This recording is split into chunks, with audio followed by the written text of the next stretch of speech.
Hello, this is Roger Weston. As a action thriller, espionage writer, I need to be able to come up with plots on a regular basis. And that's why I think like a spy. I have to do it for that reason. I have to be able to think like an intelligence officer because I have to collect intelligence and information from a variety of sources, and I have to do it efficiently. So I want to talk briefly here about how to think like a spy. Give you just a brief overview on that.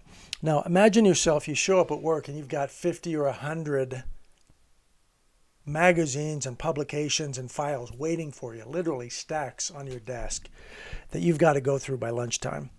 Okay, that's going to be trying. You're going to be going through a lot of material, and you need to be able to you have to be able to move quickly, prioritize, and you need to know almost immediately what is useful and what is not useful. That way you can keep moving documents, moving files, moving papers, and without delay. You need to be able to glance at something and instantly you know if that might be useful. It goes in pile A. No, that's in pile B. Okay.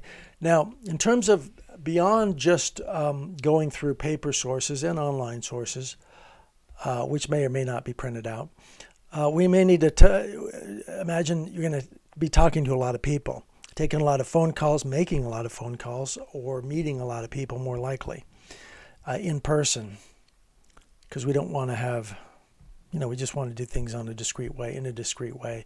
So we're going to meet with a lot of people, several sources. Now, if you get a gem of a piece of information from a particular source, you don't go to town with that.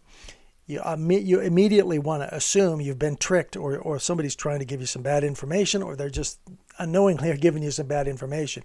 You never want to just assume that, even from a trusted source, you don't want to assume that they're correct. You just want to. So what you're going to want to do is verify that from other sources who are unconnected. Otherwise, there's a high probability, there's always a chance that you've got some bad information there. If it can't be verified from other sources, this could be misinformation, and you don't want to make any big decisions based on misinformation. So then you always want to think about, what have I not looked at? What have I left out? What do I need to look at that I haven't looked at yet? What else do I need to consider? What does my instinct tell me?